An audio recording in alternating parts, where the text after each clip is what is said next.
আজকে বাবা মারা বাচ্চার সাকসেস নিয়ে সেলিব্রেট করে, কিন্তু যেদিন বাচ্চাটা খারাপ করেছে আমরা কি করি?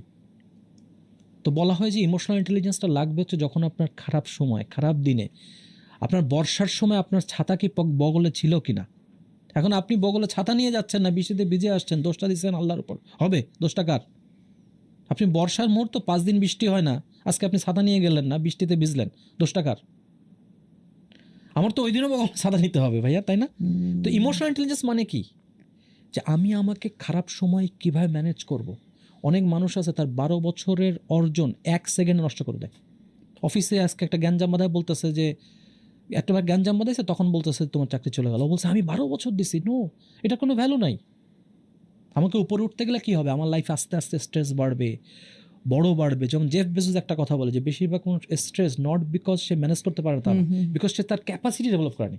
আমাদের বাংলাদেশে তো আমরা স্কিল ডেভেলপ করতে পারছি না। সো আজকে ইউনিভার্সিটিগুলোতে মূল সমস্যার জায়গা ভাইয়া এটা, আসলে টিচার্সদেরকে আরও বেস্ট হতে হবে আসলে।